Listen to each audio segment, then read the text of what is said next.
Hello friends. आप सभी को मेरा प्यार भरा आदाब और नमस्कार। मैं हूं रियाज और एक बार फिर से हमारे यूट्यूब चैनल भारत दर्पण में आपका बहुत बहुत स्वागत है।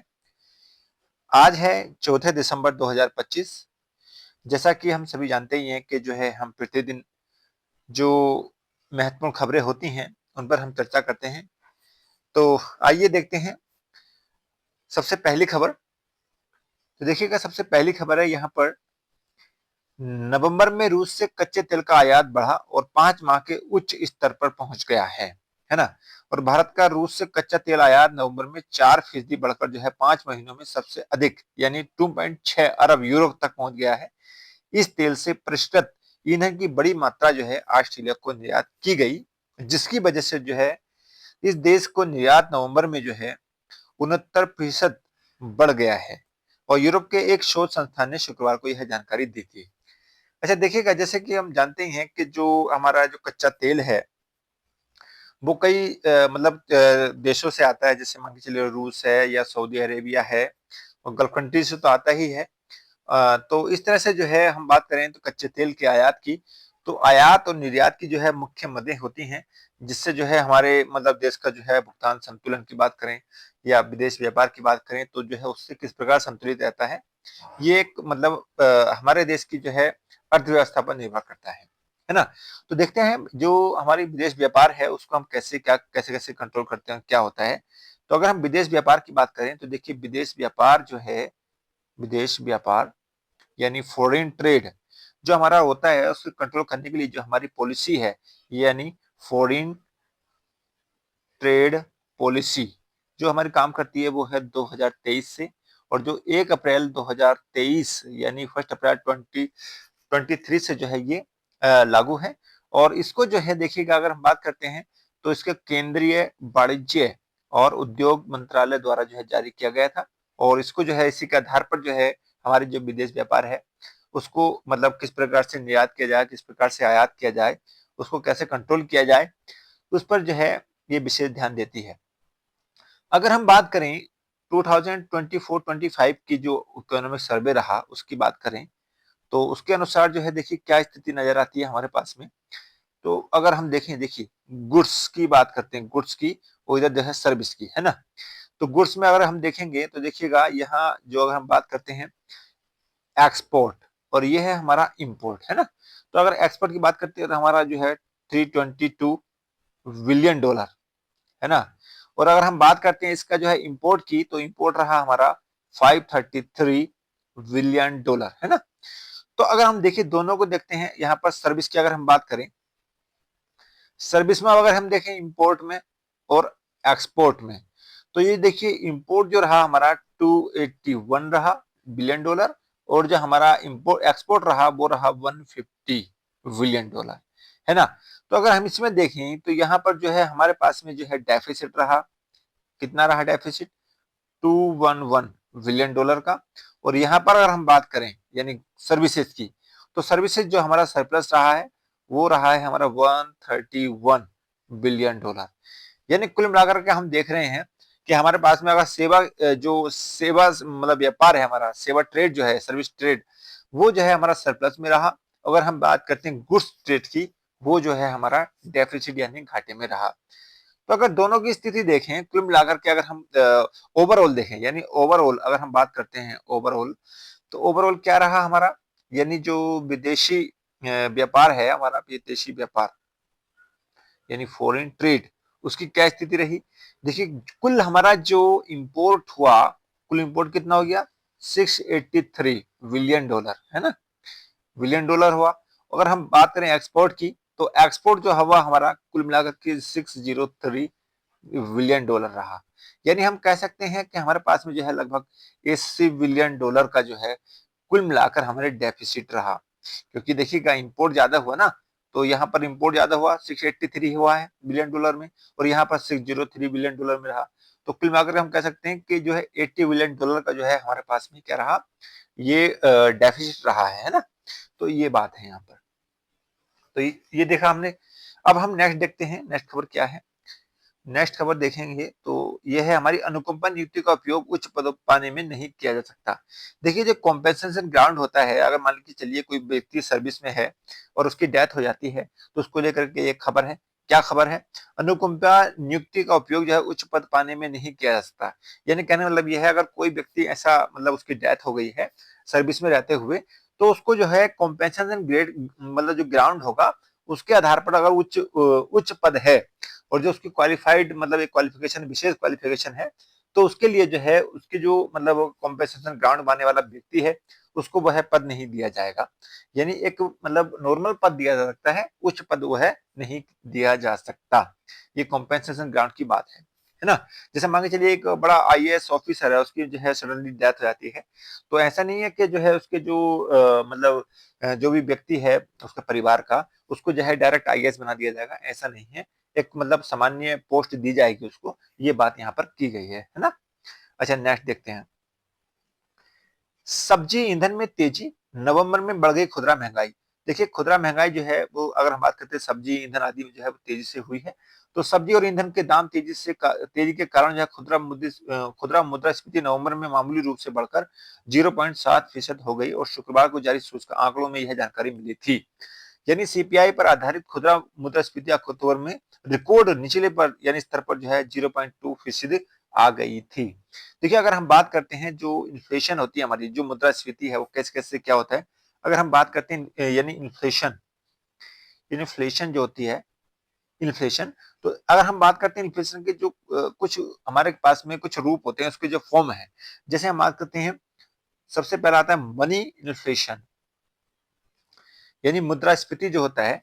अगर हम बात करते हैं नॉर्मल मुद्रास्फीति क्या होता है उसको देखते हैं। यानी अगर हमारे पास में गुड्स है या सर्विसेज हैं, अगर उनकी जो है मान के चलिए डिमांड की अपेक्षा, यानी अगर मान के चलिए उनकी जो है सप्लाई क्या हो गई है, सप्लाई कम है और डिमांड क्या है, डिमांड अधिक है। अब डिमांड अधिक है यहाँ पर और जो है गुड्स एंड सर्विसेज की जो है सप्लाई कम है, तो ऐसी स्थिति में क्या हो जाएगा, उन गुड्स और सर्विसेज के रेट बढ़ा दिए जाएंगे। यानी रेट बढ़ जाते हैं, उसको हम कहते हैं इन्फ्लेशन यानी मनी इन्फ्लेशन ये होता है। अगर हम बात करते हैं इसका जो एकदम मतलब उल्टा होता है, एकदम मतलब क्या होता है इसका मतलब उल्टा, तो वो क्या होता है, ये होता है हमारा जो हम कह सकते हैं डिफ्लेशन। डिफ्लेशन है ना? तो पहले हम दो की बात कर लेते हैं, देखो ऐसा करके अच्छा से समझ में आ जाएगा। इन्फ्लेशन, इन्फ्लेशन हमने देखा अभी, यानी गुड्स एंड सर्विसेज की जो है अगर कमी हो गई, यानी जो मतलब सप्लाई है वो कम है और अगर हमारा जो है डिमांड अधिक है यानी ज्यादा है, तो ऐसी स्थिति में क्या होता है, मूल्य जो है बढ़ जाता है यानी प्राइस बढ़ जाता है, तो उसे हम कहते हैं इन्फ्लेशन। और एक होता है हमारा डी इन्फ्लेशन यानी डिफ्लेशन कह सकते हैं इसको, डिफ्लेशन है ना? डिफ्लेशन इसमें क्या होता है, देखिए इसमें उल्टा होता है, यानी गुड्स एंड सर्विसेज जो होंगी उनकी क्या होगी, सप्लाई जो है वो ज्यादा हो जाती है। जब सप्लाई ज्यादा हो जाती है तो डिमांड कम हो जाती है, यानी सप्लाई तो ज्यादा है और डिमांड क्या है, कम है। तो ऐसी स्थिति में क्या होगा, जब गुड्स सप्लाई जो है ज्यादा हो रही है डिमांड कम है, तो ऐसी स्थिति में क्या होता है, जैसे हमारे पास में यहाँ जो है प्राइस बढ़ गया था, यहाँ पर क्या हो जाएगा, प्राइस कम हो जाता है, तो इसको कहते हैं हम डिफ्लेशन है ना? तो इसमें क्या होता है, अगर ऐसी स्थिति आ जाती है तो इसको जो इसके जो आउटकम आता है वो रिसेशन में चेंज हो जाता है, रिसेशन में। तो इसको हम कह सकते हैं ये मतलब एक खराब कंडीशन होती है डिफ्लेशन। हालांकि देखिए इन्फ्लेशन जो है, ज्यादा इन्फ्लेशन जो है अर्थव्यवस्था इकोनॉमी के लिए खराब होती है, लेकिन नॉर्मल इन्फ्लेशन होना जरूरी है। अगर नॉर्मल इन्फ्लेशन नहीं रहेगी तो हमारी जो अर्थव्यवस्था है वो नहीं चल पाएगी। अगर हम बात करते हैं वर्तमान में, तो 4% का जो है लक्ष्य रखा था, चाहे वो +2 कर लो ऊपर या -2, यानी +2 या -2 के आधार पर जो है ये चलती रहती है इन्फ्लेशन। लेकिन जो अगर हम बात करते हैं डिफ्लेशन, तो वो शून्य तक भी पहुंच जाती है, जीरो तक भी हो जाती है। इसलिए जो है ये खराब मानी जाती है और इसी का जो आउटकम आता है वो रिसेशन में चेंज हो जाता है ना? तो ये होती है दो एक दूसरे की विपरीत। लेकिन एक अलग से होती है जिसको हम कहते हैं डिस इन्फ्लेशन। डिस इन्फ्लेशन ये क्या होता है?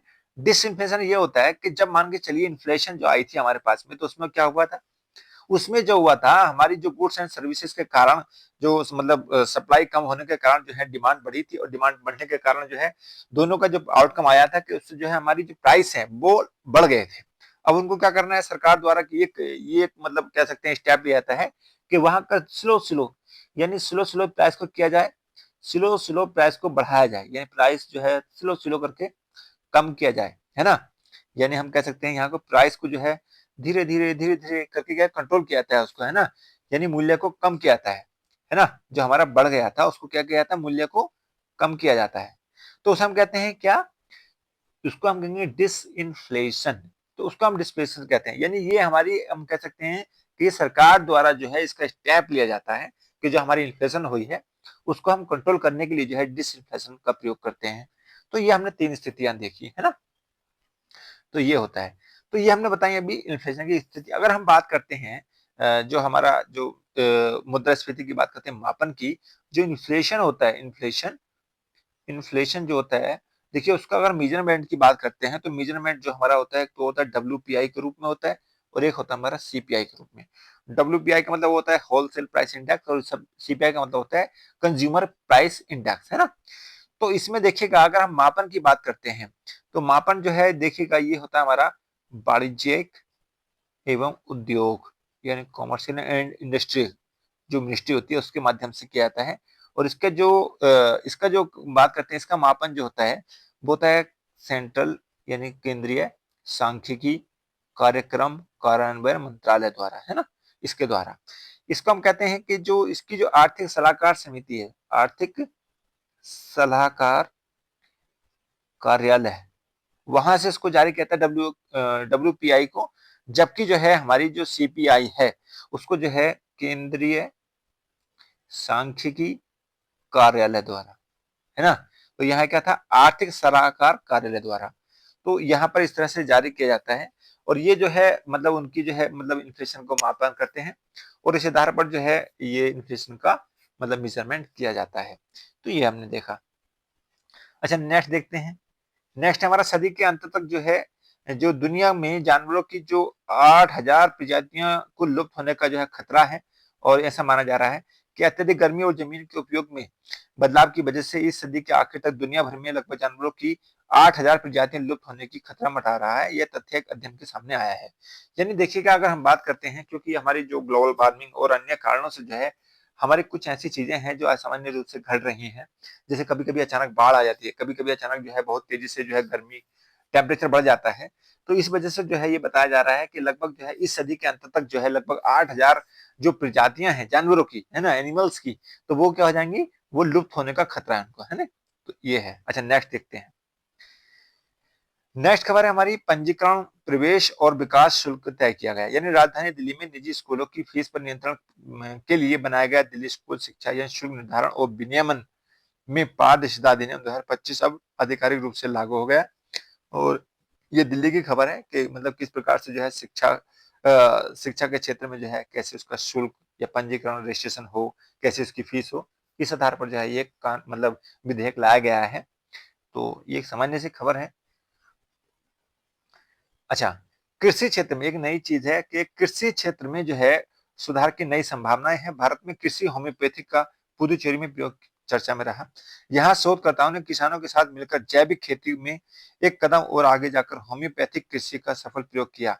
इससे जहां खेती के लिए पानी की खपत घटी, वहीं जल प्रदूषण कम हुआ है और भूजल स्तर भी बढ़ा है। तो ये बात है, मतलब शोध किया गया है इसमें, है ना। अच्छा नेक्स्ट देखते हैं। नेक्स्ट हमारी जो है एफडीआई को लेकर के है कि बीमा क्षेत्र में जो है 100% विदेशी निवेश को मंजूरी मिल गई है। और केंद्रीय मंत्रिमंडल ने शुक्रवार को बीमा क्षेत्र में प्रत्यक्ष यानी एफडीआई की सीमा जो है 74% से बढ़ाकर जो है 100% कर दी है ना। विधेयक मंजूर हो गया इसके संदर्भ में। इसका मुख्य उद्देश्य क्या है, इसका मुख्य उद्देश्य बीमा क्षेत्र में प्रसार बढ़ाना, वृद्धि की रफ्तार बढ़ाना और कारोबारों की सुगमता में सुधार लाना है। अगर हम बात करें देखिए विदेशी निवेश यानी एफडीआई की, जो हम विदेशी निवेश करेंगे, विदेशी निवेश, तो हमारा जो विदेशी निवेश होता है मैंने पहले ही बताया था 2 प्रकार का होता है। एक होता है हमारा एफडीआई और एक होता है एफपीआई, है ना।